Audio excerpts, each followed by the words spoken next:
2014년 4월 16일 세월호 참사가 일어났던 잊을 수 없는 날입니다. 그로부터 3년 가까이 바닷속에 가라앉아 있던 세월호가 어제 무트로 올라왔습니다. 네, 보도국 연결해서 자세한 내용 들어봅니다. 박현우 기자. 네, 최악의 경우 이번 소조기를 넘길 수도 있다는 전망까지 나왔었지만 세월호 육상 이송 작업은 다행히 어제 완료됐습니다.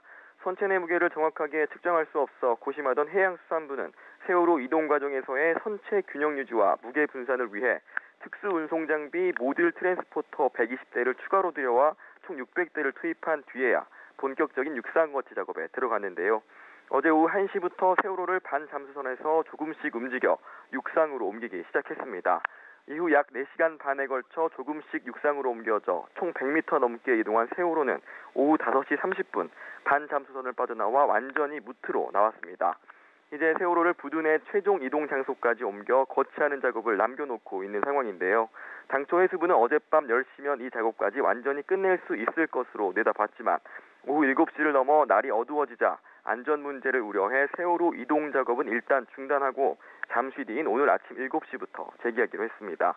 다만 반 잠수선에서 세월호를 떠받들던 받침대를 부두 안으로 옮기는 작업은 밤 사이에도 계속해서 진행을 했습니다. 당초 세월호는 해상 크레인 이용 작업이 쉽도록 객실이 바다를 향하게 거치될 예정이었지만 세월호 가족들 요구로 객실이 부두를 향하고 선체 바닥이 바다를 향하게 됩니다. 세월호 최종 거치 작업이 모두 마무리되면 일주일 정도 선체 세척과 방역 작업, 안정도 검사 등을 거쳐 미수습자 9명을 찾기 위한 선내 수색이 본격적으로 시작됩니다. 한편 세월호 침몰 해역에서 880일 만에 재개된 수중 수색은 첫날 강한 조류와 바람, 시야 불량 등으로 뚜렷한 성과 없이 1시간 35분 만에 종료됐습니다. 해수부는 오늘 수색 여부는 기상 상황 등을 고려해 결정한다는 방침입니다. 지금까지 보도국에서 전해드렸습니다. 네, 세월호의 육상 거치가 완료된 후 이제 남은 건 선체 내부와 수중 수색입니다. 해양수산부는 가장 중요한 작업인 만큼 최대한 정밀하고 신속하게 수색한다는 방침인데요. 앞으로의 수색 과정을 곽준영 기자가 짚어봤습니다. 육상으로 올라온 세월호는 선체 수색을 위해 객실 측이 부두를 향하도록 거치됩니다. 당초 객실부가 바다를 향할 예정이었지만 선체 수색의 투명성을 강조하며 미수습자 가족과 선체조사위원회가 반대하면서 계획을 변경했습니다. 객실부 주변에는 9,000평 크기의 작업 공간이 마련돼 있습니다. 이곳에는 수색 도중 발견된 유류품을 세척하고 건조하기 위한 임시 보관실이나 폐기물 보관시설, 재활용 시설 등이 배치됐습니다. 수색 작업을 위해 해양경찰과 소방관, 국립과학수사연구원 직원 등 총 30명으로 구성된 수습조와 신원 확인팀도 구성됐습니다. 선체 내부 수색은 그동안 미수습자들이 있을 것으로 추정됐던 곳부터 진행됩니다. 우선 해수부는 선체 내 진입이 어려운 상황에서 세월호의 우현 쪽으로 들어가 위에서 아래로 수색하는 방식을 검토 중입니다.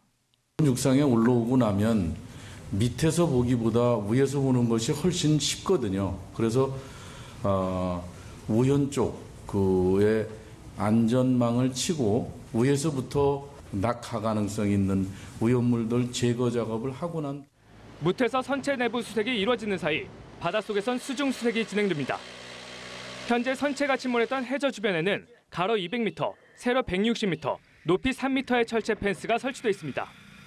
해수부는 이곳을 일반 구역 40개, 특별 구역 2개로 나눴는데 2달 동안 잠수사 31명을 2인 1조로 투입해 4단계에 걸쳐 수색합니다. 연합뉴스 TV 곽준영입니다.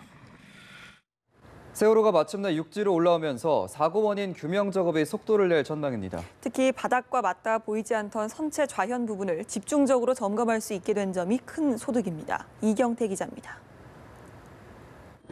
세월호는 그동안 좌현이 바닥을, 우현은 하늘을 향하고 있었습니다. 선체가 육상에 거치되기 전까지 좌현은 베일에 쌓여 있었습니다.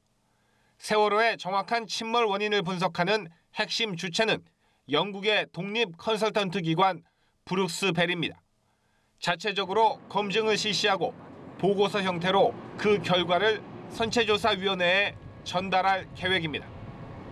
그동안 수사당국이 공식 발표한 세월호 침몰 원인은 급격한 우회전과 무리한 증개축, 화물 과적과 부실한 고박, 그리고 복원력 감소였습니다. 다만 급격한 우회전이 조타수 실수인지 기계적 결함 탓인지는 명확하게 밝혀지지 않았습니다.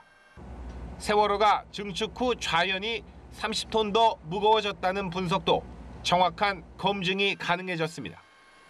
공식 발표에 제기되던 각종 의혹들도 해소될 수 있을 것으로 보입니다.